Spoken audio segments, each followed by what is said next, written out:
Direitos trabalhistas. Essa formação de palavras, direito e trabalho, tudo isso faz muita diferença quando a gente discute também a vida no campo. O que a legislação mudou nos últimos tempos que, de certa forma, atinge o trabalhador rural? A gente já sabe que 80% da produção rural do Brasil ela é familiar. Mas como essa turma está cuidando no que diz respeito das leis trabalhistas? Seja para ele mesmo, ou seja para quando contrata alguém para fazer ali o trabalho no campo em conjunto. O nosso programa de hoje vai destacar a importância das leis trabalhistas, o que mudou, traçar um cenário. É a AgroB que entra no ar agora.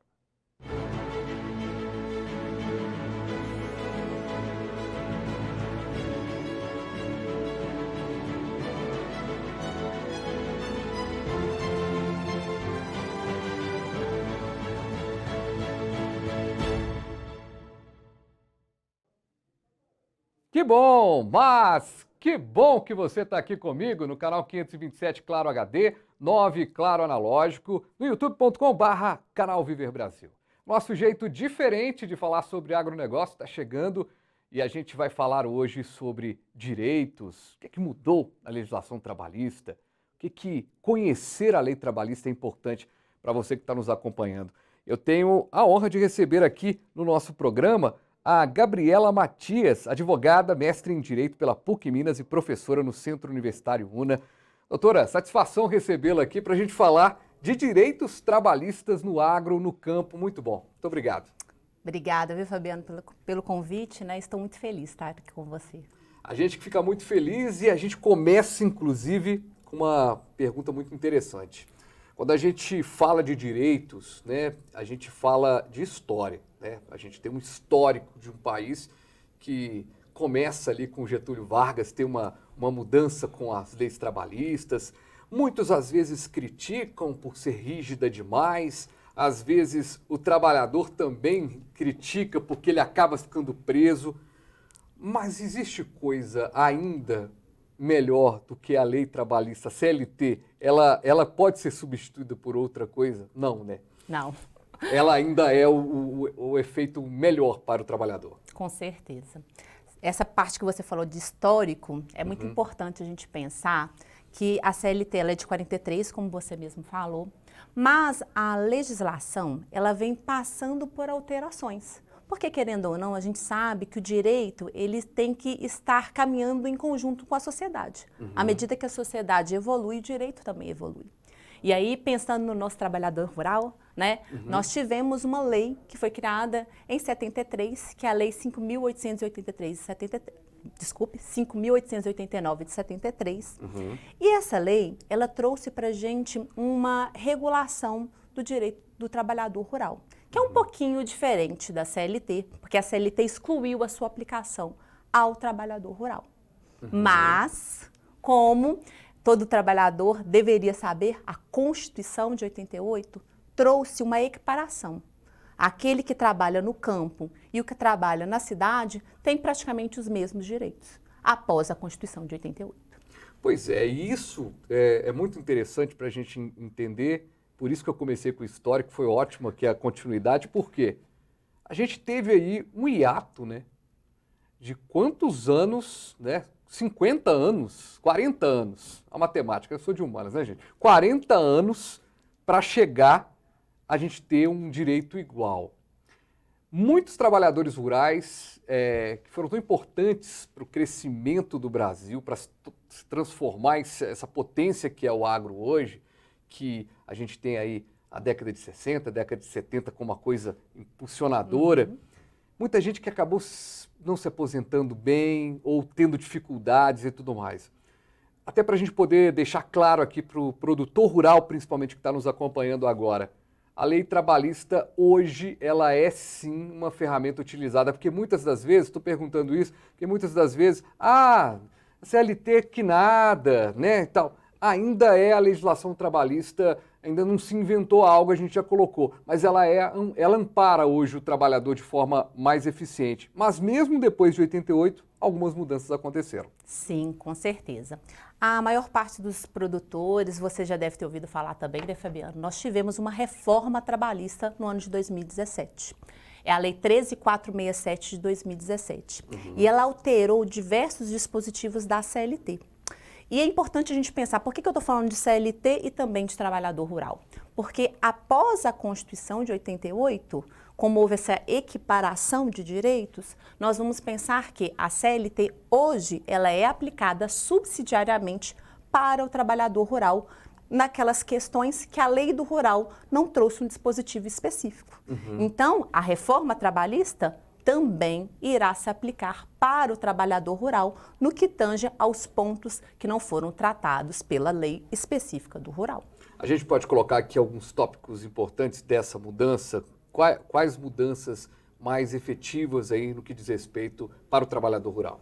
Tá, vamos pensar um ponto importante, né, que nós poderemos definir. O primeiro deles nós temos a possibilidade de contratar um trabalhador rural com um contrato diferente, porque a regra é que o contrato é por prazo indeterminado.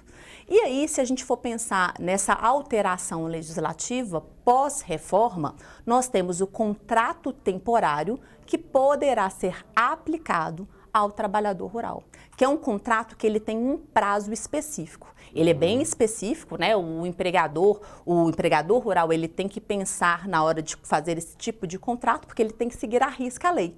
Então, ele vai contratar alguém para substituir pessoal permanente e também naquelas questões em que há uma demanda específica, demandas sazonais. Aí a gente vai logo para a safra, né? Porque há essa transitoriedade na atividade. Pois é. E aí a gente destaca também o contrato temporário para a questão do trabalhador rural. Dentro dessa questão do contrato, hoje ele pode ter essa diferenciação do que não podia, antes era até proibido, não é isso? Aí a gente vai pensar que a regra é que o contrato tinha que ser por prazo indeterminado. Exato. Né? E aí aí você tem um temporário que muda toda uma lógica, né? Então, assim, por exemplo, você que está nos acompanhando agora, que de repente é produtor de café, né? Que tem uma possibilidade aí de ter 3 meses, se eu estiver errado, gente, são 3, 4 meses aí da produção maior, da colheita ali, apesar de hoje ela estar muito mais industrializada. Esses 4 meses ali são o suficiente para o empresário. Sim. E os 4 meses pode ser suficiente também para o trabalhador, porque ele pode ir para outro campo. Não é isso? Isso é verdade. Aí a gente vai pensar no prazo, né? O prazo estabelecido atualmente na Lei 6.019 de 74, que foi alterada, a gente vai pensar o prazo é de 180 dias. Esse prazo, ele poderá ser prorrogado, ou seja, a gente vai poder acrescer mais 90 dias. Então, o que a gente pode pensar? Caso aquela circunstância que gerou esse contrato por prazo temporário, ele perdurar, eu posso acrescer mais 90 dias a esse contrato. Pois é. E aí, tudo certinho? Tudo bonitinho? Carteira assinada? Tudo acertado? Fundo de garantia? Como é que funciona isso? Você tocou no ponto importantíssimo, porque aí a gente vai pensar, por mais que eu esteja falando num contrato diferente, esses trabalhadores têm todos os direitos garantidos. Então, vamos pensar, primeiro ponto, né? Assinatura da carteira de trabalho é obrigatória, recolhimento do FGTS e o recolhimento do INSS. Não podemos esquecer jamais do recolhimento do INSS, que é preservar aquele direito à aposentadoria para o trabalhador rural também. Então, a gente vai pensar que nós temos um prazo diferente, mas os direitos são muito parecidos. A única diferença mesmo, Fabiano, é na rescisão. Porque aí, como eu tenho um prazo que termina aquele contrato, eu já sei o prazo final, aí eu não tenho aviso prévio, eu não tenho a multa de 40% do FGTS, né? Pois é, não tem a multa de 40%, mas tem o seguro-desemprego? Também não vai ter acesso ao seguro-desemprego. Pois é, uma boa pergunta essa aqui, né? É uma boa pergunta, porque aí a gente vai pensar que esse trabalhador, ele não foi surpreendido com a dispensa, porque ele sabia que era um contrato por prazo determinado. Ok, porque o seguro-desemprego, ele nasce exatamente disso, né? Você ter essa possibilidade, então você que está trabalhando aí, tem aí seu contrato, você não estava esperando, nesse contrato temporário você já vai saber, dia 9 de julho eu vou encerrar meu contrato. Então não faz sentido ter um seguro-desemprego. Mais ou menos essa a lógica, né? Essa é a lógica, exatamente, porque o seguro-desemprego, ele é um direito assistencial, que visa manter o sustento daquele trabalhador naquele período que ele ficou surpreendido com uma dispensa.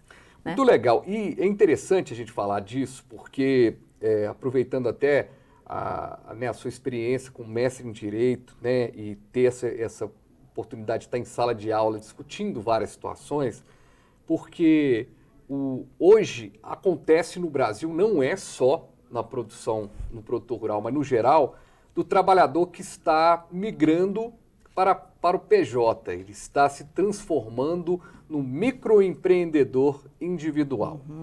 Termos de direito, doutora, isso pode ser um problema mais para frente?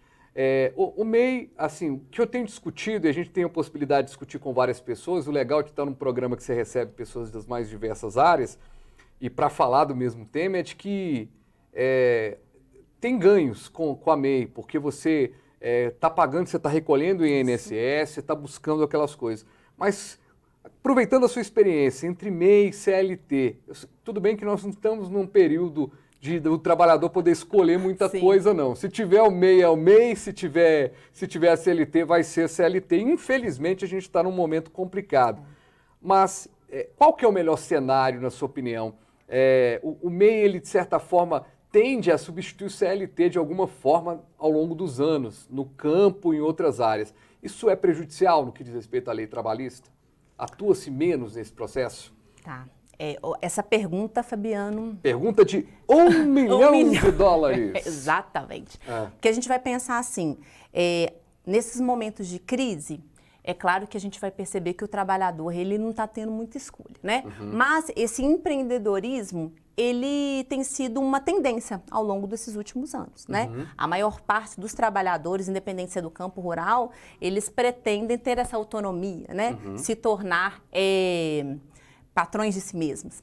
Mas eu acho que essa pergunta, a melhor resposta que eu deveria dar para você tem de acordo com o perfil de cada pessoa. Ok. Porque empreender não é fácil, né? Você tem que ter um perfil e fora você tem que ter um capital para investir, né? Então, nem sempre qualquer trabalhador, por mais que ele tenha o sonho de investir e de empreender, ele vai ter essa capacidade. Mas, por exemplo, a MEI, no caso, ela não está sendo utilizada como forma de empreender. Ela está sendo utilizada como uma forma de inserção no mercado de trabalho. Então, eu não estou falando só da MEI. O MEI, que é o microempreendedor individual, eu falo que todo mundo deveria ser empreendedor. Seja abrindo uma empresa, seja na própria empresa dela. Todo mundo tem que ser empreendedor, ponto. Agora, e essa forma de inserção no mercado de trabalho?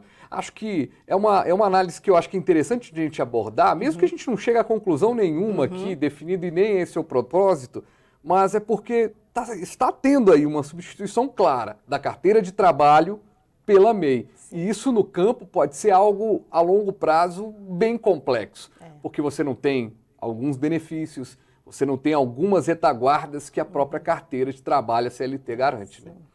Aí se a gente for pensar nesse pensamento, né, que você construiu agora comigo, anteriormente a essas alterações legislativas que nós acabamos de falar, nós tínhamos uma figura, né, um instituto que era chamado de pejotização, que era contratar alguém utilizando, né, a sua pessoa jurídica. Né? Ele iria fazer sua inscrição no Cadastro Nacional de Pessoa Jurídica e trabalharia como pessoa jurídica. E aí a sua ideia hoje eu posso trabalhar para um tomador de serviço por meio desse MEI, né, por meio desse CNPJ, o entendimento jurisprudencial ele já está mudando. Né? Está abrindo o leque a essa possibilidade. É possível a gente pensar daqui a pouco da justiça atuar mais, ter uma força maior nesse tipo de contrato? O Ministério do Trabalho e o Ministério Público do Trabalho, eles atuam fiscalizando, né? Então, eles verificam se esses trabalhadores estão tendo algum prejuízo, se verdadeiramente eles são empreendedores e não empregados, camuflados de empreendedores ou empresários, né?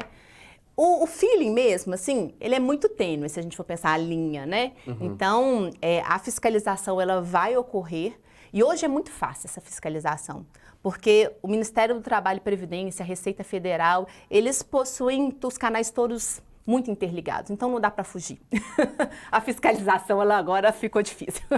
Doutora, tá ótimo, eu te coloquei aqui numa questão bem complexa, mas na volta eu quero discutir algumas outras questões complexas, como a negociação coletiva dos produtores, a aposentadoria rural especial e também o que diz a lei sobre a insalubridade no campo. Esses temas a gente vai tratar daqui a pouquinho no nosso AgroB. A gente volta rapidinho, o intervalo tá muito bacana, acompanhe, a gente volta com mais para você.